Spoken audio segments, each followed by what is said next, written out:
Hello, everyone, and welcome to Breakfast, Lunch, and Dinner. This is our virtual studio tour with Martin Krammer. My name is Christina Warner. I'm your host, along part of the BG Art Gallery, and I just wanted to welcome everyone. For those of you in LA, good morning. Those of you in New York, good afternoon, and for those of you in Vienna, good evening. And I just wanted to say hello and introduce Martin here as well, who is our part of the BG Art Gallery now since 2016. And he is a Austrian artist, contemporary artist, who focuses on photography, sculpture, and short films. And so Martin, hi, welcome. Hi everybody. Yeah. Thank you for joining us. And now wanted to just talk to you about your work and what you've been doing during these past few months of COVID and see how we can get a sneak peek at all this new work. Okay, yeah, let's do that. So, yeah, welcome everybody. How do you want to start? Do you want to start work by work, or you want to start with telling us a little bit about the process? Maybe? Yeah, a little bit about my work in the last few months, maybe. So I'm here in Vienna, close to Vienna, actually. It's an area called Viennese Woods. It's a lot of forest. So actually, when I step out of my studio, there's just some minutes to be in a really dense forest. So wood is the main material I'm working with. And also in the time of COVID, I made some sculptures also connected to this lockdown, and two of them I will present just in the beginning, maybe. The one, maybe I can switch around to see in the studio. I will focus first on this one. It's a very introverted position. It's a very classical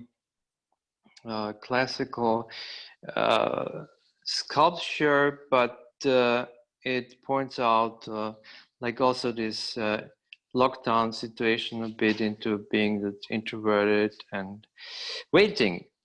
And it has a special feature. It is on top of this gesture. It's covered in thorn. with thrones of roses. Oh wow! So quite a detail. No, but it's interesting.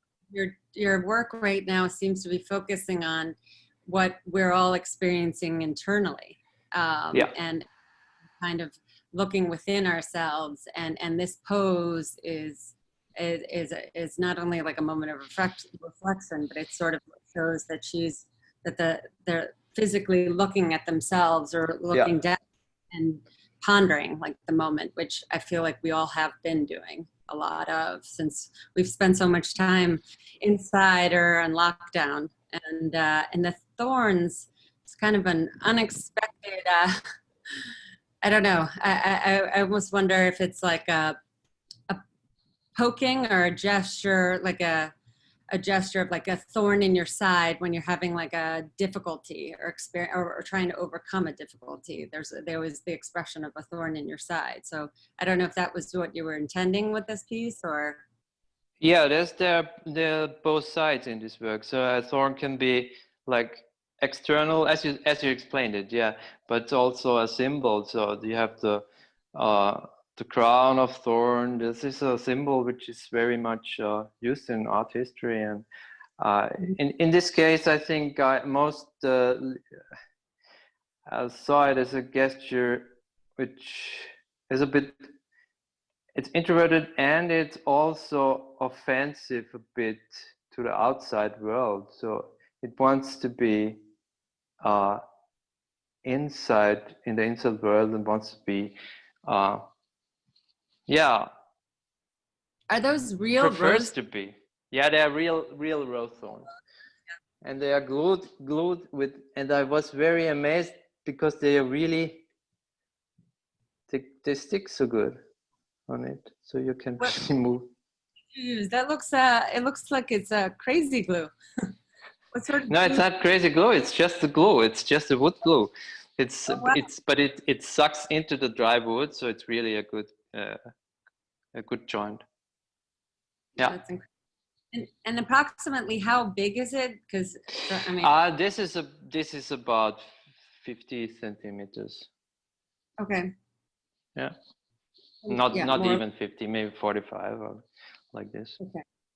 Yeah. So more tabletop sculpture. Yeah. Yeah. No?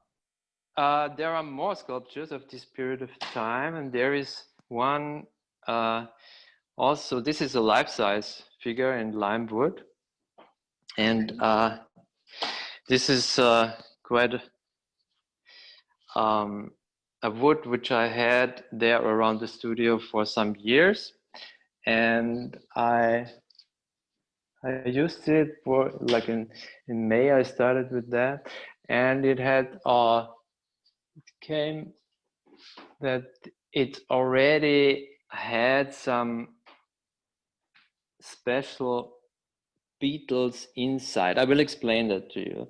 So I made an installation out of it about time. This is a figure or a sculpture that represents also the time, or especially the time of COVID too, because as there are longhorn beetles inside them, which I found out, and these beetles make a noise when they eat the wood.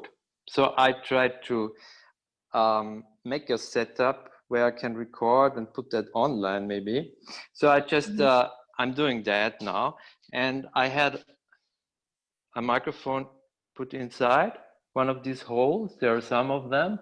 So also in the face, you see. And so this becomes a symbol of time by eating, of nature eating that. Sort of time eating away at us too while we sit Yeah. in.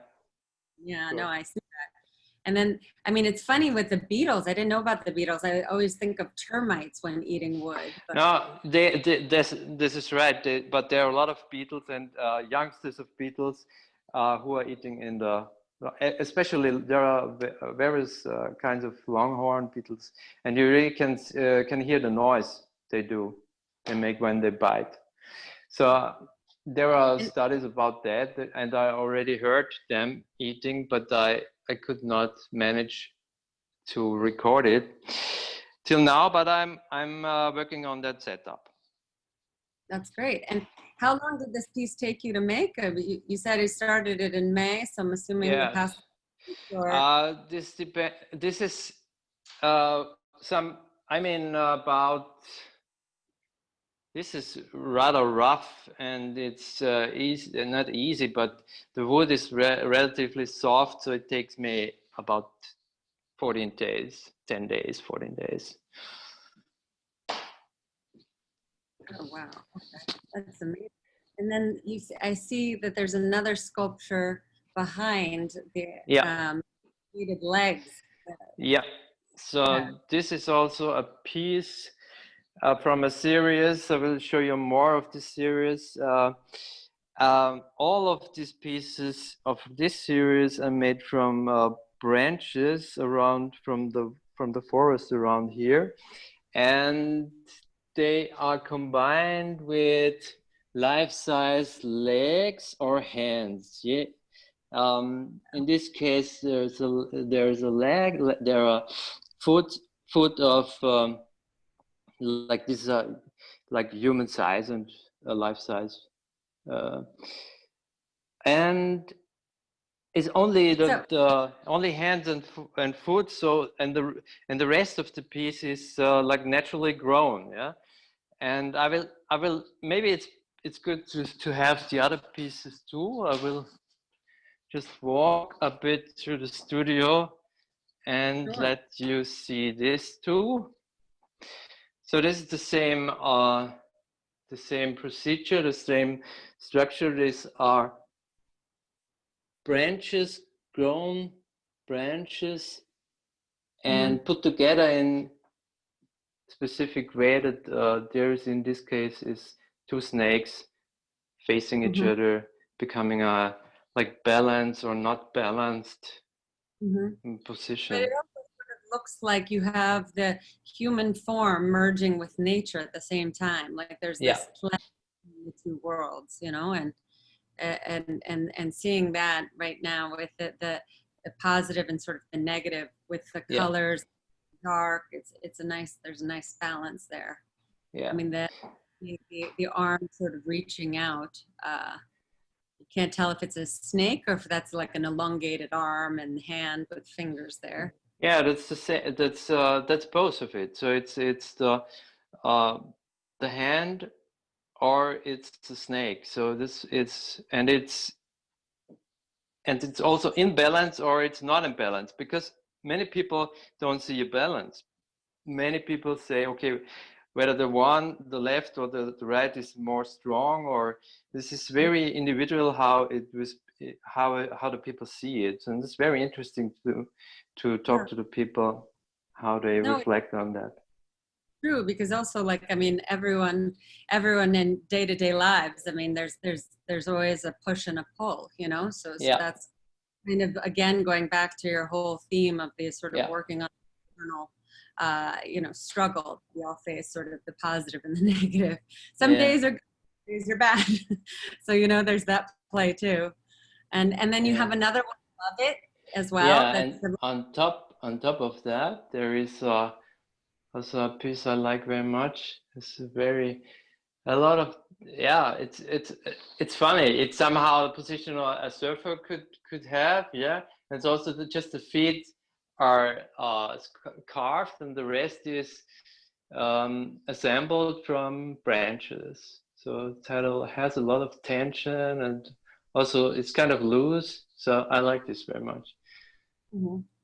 Is there a reason that you focus on hands and feet from the body? Yeah, because I don't want I just wanted to keep it natural. I want to really show the natural grown pieces as they are, and it doesn't need to be so much to change. Yeah, you can use the natural grown branches and Yeah, just to add some, in this case, the food.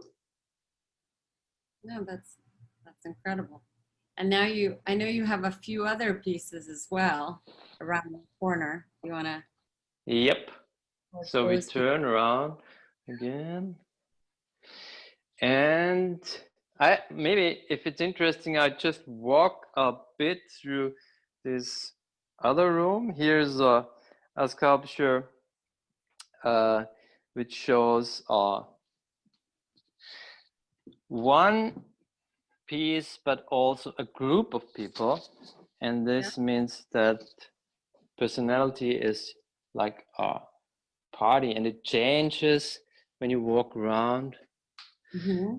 And So there's an interactive sculpture, and yeah, there's a it and I see changes when, the fascination with playing with dimension and perspective too. yeah, You know.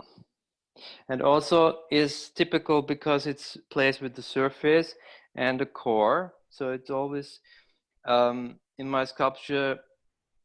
Also, there's one thing that is very often is that I lay them flat to be Hmm. a freestanding bas relief, Yeah. and that's because I want to give more equal position to the surface. The surface should have is not just the coloring of an object, but it becomes really equal equally element of the sculpture of the piece itself, because there should be I mean uh, the, the the the painting on the sculpture has the same right than the core or the material itself. And you can see how strong it is. This is just a flat surface, Yeah. and it becomes really the main uh, the main point of this whole figure. Yeah. So You it's create just by the coloring. or by the painting. I can explain that with another piece, very simple piece. So you can see how strong this is. Just the sculpture, or the core of it, of this wood block, is very simple, but the painting and the illusion is very strong. So it just Yes. needs this edge to make the whole piece. And so this is always these two elements which are matching and not matching, and this is the tension of many pieces I do.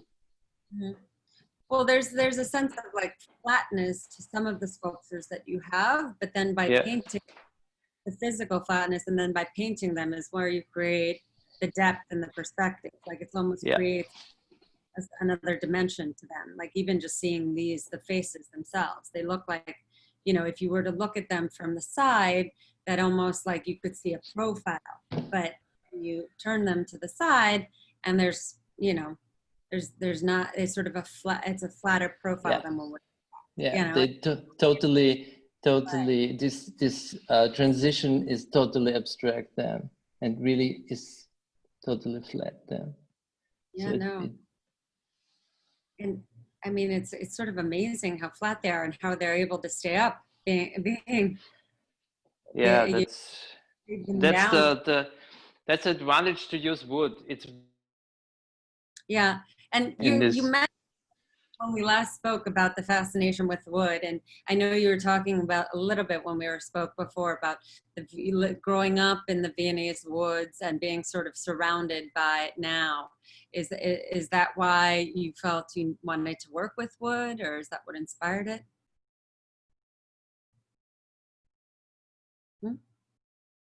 Hello? Did I lose you? Hello, Martin?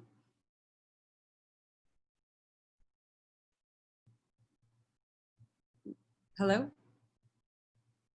Martin? Oh. Maybe. There we go. Maybe if you circle in on one of those pieces.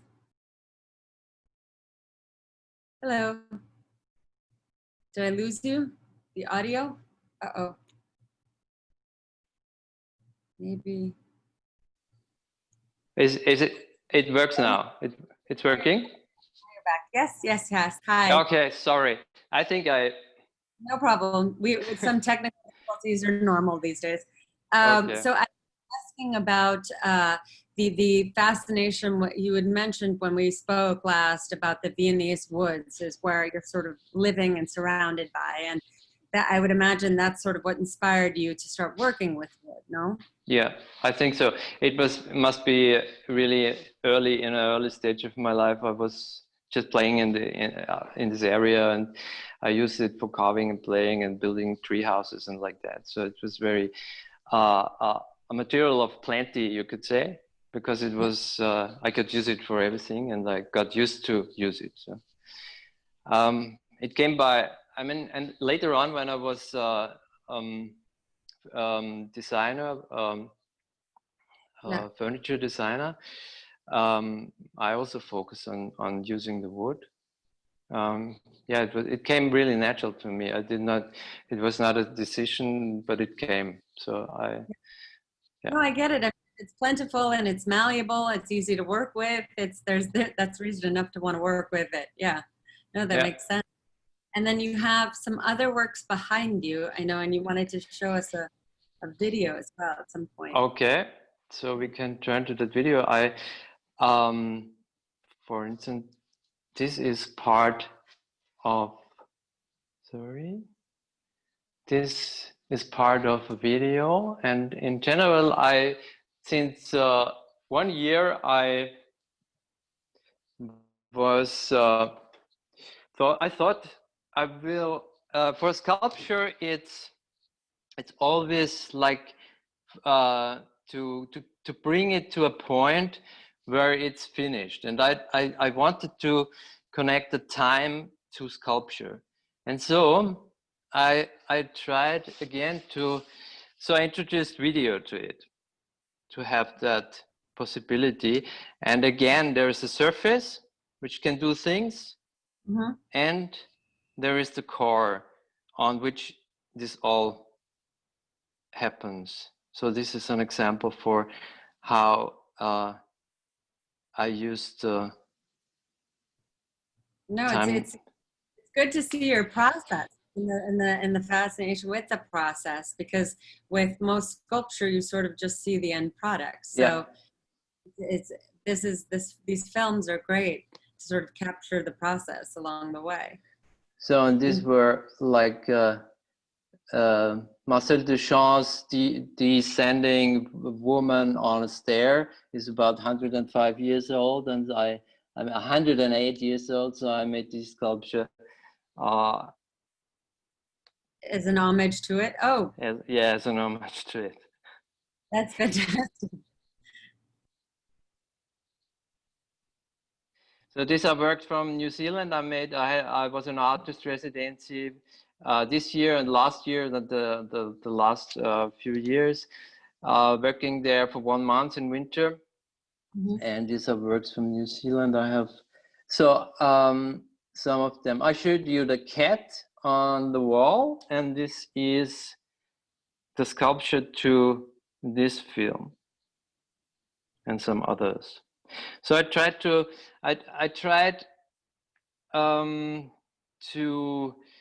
find the point where a sculpture starts to be like a cartoon. I want the same what happened to the line when they invented the cartoon, like around 1900. So they start to create these moving lines and it become a moving image. And I wanted to make that, to have that appearance also for my sculptures. So I really tried also to have that the kind of design and the kind of appearing. Oh, the design coming together as part of the process is what you mean, or? Yeah, part of the process. I think I wanted to show also the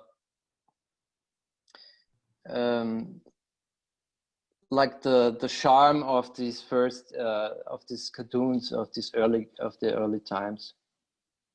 Yeah. Oh, I see that. Yeah. Well, it's a great way to get your audience to better understand you as an artist and your process by seeing all of these. Yeah, I think. And maybe I can show some more where you also can see the product, which is still there. So let's maybe try to find the video of this one. And this is also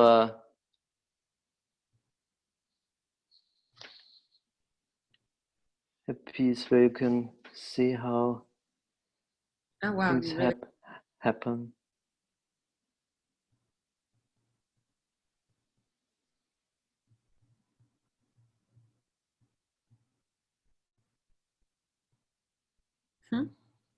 And then you have there's the this final piece here. Yeah. And it's also, again, it's rough from the backside. So they really have this appearance of just appear out of the tree. Oh, so again, they were playing with the whole nature and the human relationship with nature and sort of how really intertwined. I mean, you have the figure on the front and then sort of the rawness on the back, which is a nice balance. Yeah. And how long did that one take you to make? It's difficult question. You know, sometimes it's very quick, but sometimes I cannot use all my figures I do for weeks, so I throw them away or mix other things with it. So it's always like you cannot calculate it with one piece is made like in 10 hours, or this is of course, this was the figure itself. It's not so, that doesn't take so long, but making the film does take a long time, That takes longer. because it's also, in this case, you have to leave the workshop setup to go to the studio, take a picture, and again go to the sculpting. So there's really always a change between two setups. Yeah. The one in the studio for sculpting, and the one to take the photo in the photo studio. So it's really, this is kind of yeah, a bit. So with the sculptures, though, are you working on a few at once? I mean, because the ones that you've done, I know that you mentioned the full scale male figure, but were you doing a few different works at the same time and kind of going back and forth? Sometimes they remain in a not finished state, like here, where I'm not sure how I will go further, but in the really intense period of working, I can just focus on one. Okay. And so this one I started some years ago. I'm still not. This is depicting Marcel Duchamp while he is working on this fountain, his ready-made piece for the Armory show in 1913. And it's ironically, because he's doing that as a sculptor, as a wood sculptor with his tools. So, but this is a ready-made, everybody knows. So I try also to bring in the technique in the art world somehow. I like to do that, but in this case I just don't know how I will, whether I should really work this precisely or leave it like an illusion on top of it. So I still have to make decisions on that. So that's, and then this can take for years sometimes. No, I understand it. I mean, there's cases of works that you might start and sort of stop and revisit years down the road, or decide to not do anything. So it happens. I mean, you have a moment where you see a work and you know it's finished, or do you feel like the works are always sort of works in progress and could always be fixed or changed? Yeah, that's right. Maybe here is a piece I want to show you. This is a fridge. This is a fridge, and this from the outside, it's a box up, but it is a fridge. And if you open it, it's a triptych, like you know it from ancient, not ancient, but medieval triptychs, and it's empty. So this is focusing on also like our time, the lack of maybe religious or question this emptiness. I like this piece.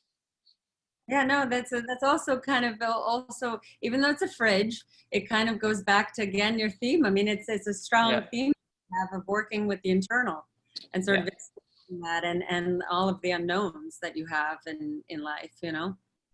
And it's a beautiful piece. Is it very heavy? Oh, not very, but some, maybe 10 kilo, 15 kilos. Because I would imagine that's the one thing with working with wood, even though it's malleable, it's very, very heavy at times. No? Yeah, but it's as I use it, it's also very light because I make it so flat. So then it's really light. So this is not heavy. This is, and those pieces use, right? Hello? Those three there. Hello? Yep. Hi. Hello. Hi. These three pieces that we're looking at, these were done recently as well, no? No, they are already like I think 4 years old. And you have so wow, this is, I mean, so you've been working with the same theme for a little while and developing it, which is great. Yeah. So there are several themes or several problems in sculpture that interests me, and they are coming up again and again. So this is the problem between surface and the core. This is very interesting for me.